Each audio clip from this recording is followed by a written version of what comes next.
All right, so I am now here with Professor Mikael Wolfe and Christian Robles-Baez. They are both scholars over at Stanford and co-authors of a recent piece in Jacobin titled Gustavo Petro is the only Democratic choice in Colombia's presidential election. It's great to have both of you on. Thank you for Thank having me. you. Thanks, Jen. So, just to dive in, of course, at the end of May, Colombia had the first round of its presidential election, and left wing candidate Gustavo Petro, who you have both written about, is now in the lead. So, maybe just to start, who exactly is Gustavo Petro, and what exactly is he running on? And then a follow up is, why is his win so significant? So Gustavo Petro, I think, is at the same time a traditional politician in the sense that he's been in the public sphere for a while now. He's spent around 16 years in Congress, and he also was mayor of Bogota, the biggest city in Colombia, and Colombia's capital. And he also was a member of a city council in one of the cities close to Bogota. So he is now like a well-known politician. But at the same time, he's also an alternative politician because he does not belong to a traditional family. He's not being actually a member of any government before. So I think he combines both things at the same time. Is without any doubt the most important figure of the left in Colombia, and perhaps even one of the most important figures in Latin America as well. Mm-hmm. And his agenda is very focused on progressive social change. I think his idea is to make Colombia more democratic, not only in terms of politics, but also in terms of economic and social terms. Mm-hmm. So maybe if you guys could say a little bit more about why his win is so significant, because something you point out in your article is that left-wing victories have actually been pretty rare in Colombia, right? Especially compared to other Latin American countries. I think over the last decade, we've heard a lot about the kind of wax and wane of the pink tide, but Colombia has been noticeably absent from that until now.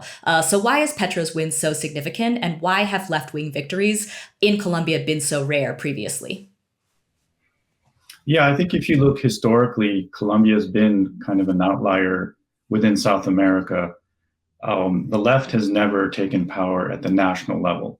So as Christian was saying, the left has had victories in local elections, congressional elections for mayor of big cities, but never at the presidential level. And I think that has to do with the unique nature of Colombia's political system, its civil conflict, which has violently kept the left out of power. We can go back decades, if not centuries, to explain that. But I think just to make the history relatively simple and short, the left has been excluded using violence, often extreme violence. So this is very significant. For Petro to be able to win the presidency would be a real breakthrough in a very traditionally right of center, not because the population is necessarily right of center, but because of the kind of imposition that the right has had in Colombia itself. Something that you both point out in your article is that in some ways the bigger surprise in the last round of elections was that the populist right also did unexpectedly well. Talk a little bit about the candidate who came in second and what you think his sort of surprise second place showing says about the state of Colombian politics right now. Rodolfo Hernández is a relatively new politician, at least in the national sphere. He's become only relatively known recently, but interestingly, he has not become known out of his managerial skills or his ability as a statesman.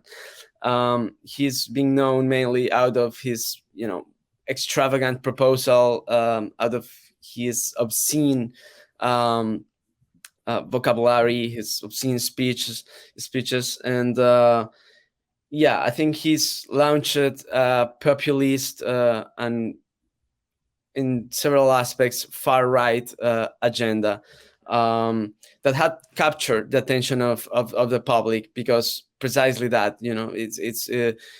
He has a very rude way to talk, that captures the attention of several people, and it's a style that has worked for other politicians in the region, such as Trump or Bolsonaro. So yeah, I think that's basically his idea. He's a businessman that presents himself as someone who's not a politician, who's a businessman who's there not because of his personal interests, but just to help Colombia and Colombia's people. So maybe you could both talk a little bit about what these two kind of leading candidates' respective constituencies or bases look like. And what do you think will be the most salient issues in the runoff when they face off against each other later this month? Yes, so if you see the map of the elections in Colombia, you see clear patterns of votes. So Petro has really strong support in the both coasts of Colombia, the Pacific coast and the Caribbean coast, that happen to be also the poorest regions in Colombia. So, and if you see the regions in which Petro won, and we also mentioned that in the article, are the regions that has a higher level of poverty in their populations. So that's a significant and clear patterns. Like the poorest regions in Colombia are voting mostly for Petro and his idea of change.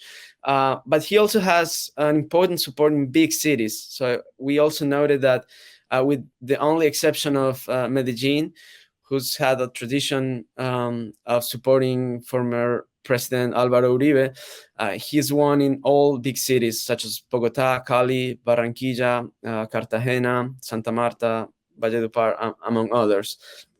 And Hernández, on the other side, has a great support in the east part of the country, where he's originally from and where he was mayor of one of the big cities there called Bucaramanga, and also has big support in the small towns of the east and center part of the country, which I think are the municipalities or the regions that perhaps have, a stronger conservative values or stronger,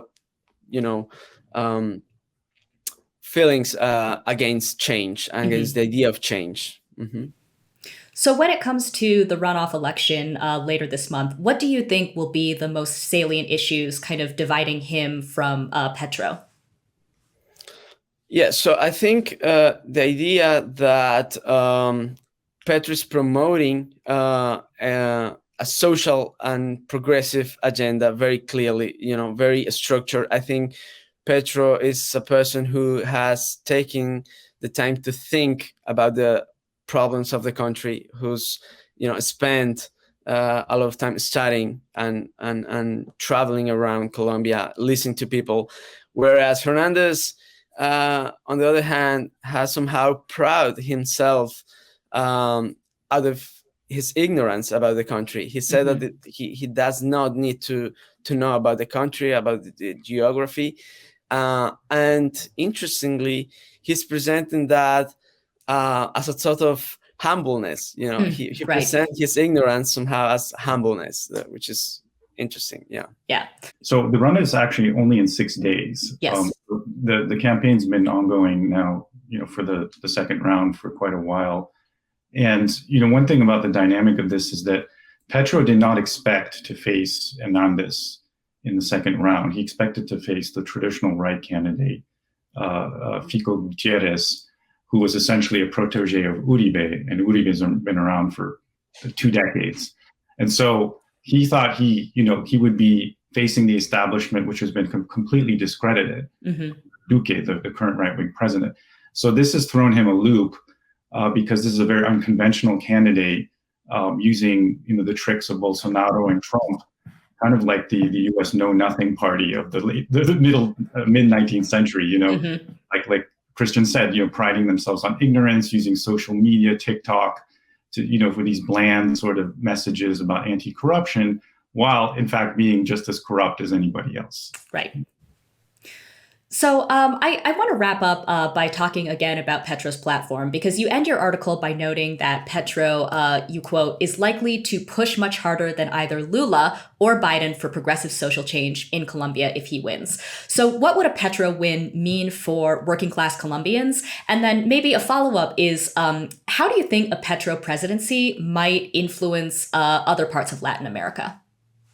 Sure. Yeah. So I think in the case of Brazil, Bolsonaro has pushed politics far to the right. So in order like to catch some sort of public, Lula has necessarily been forced to move to the right as well. So Lula is presenting now a way much moderate discourse in order to have chances to compete with Bolsonaro. So I think Lula's agenda is way more moderate now than it used to be a couple of decades ago when he was elected president of Brazil for the first time.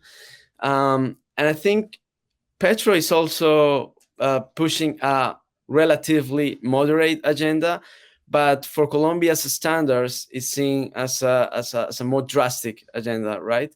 He's directly talking about agrarian reform, about basic incomes for families, about public services in areas where people do not even have water.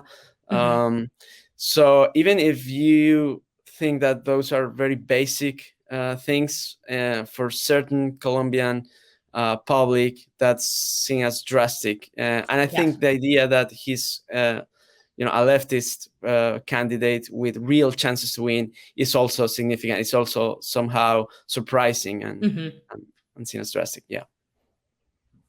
Yeah, I would agree with that. I mean, if Petro is able to win in the second round, and right now, Christian knows better about the polling, but if it's really, really tight, it could come down, it could be a real nail biter, and the right may, use the Trump-like, claims of fraud, false claims of frauds to try to, deny Petro the victory. But let's say he is victorious. The leftist breakthrough in Colombia would be really, really major significance throughout Latin America, because it's never happened in Colombia.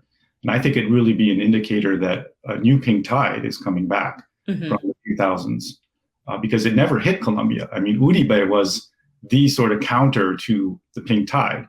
He was the one outlier, the right-wing populist at the time, for the full backing of the United States through Colombia and so forth. So he was the steadfast U.S. ally in the region. So for Colombia to go to the left at this point, I think would really mark a significant change and really augur something different. Hopefully would help Lula, get back into power in Brazil, for instance, even if he's more moderate this time around. All right. Again, Professor Mikael Wolfe and Christian Robles-Baez are authors of a piece in Jacobin called Gustavo Petro is the only Democratic choice in Colombia's presidential election. We will link that in the description box down below. Thank you both very much for your time. Thank you very much. Thank you, Sam.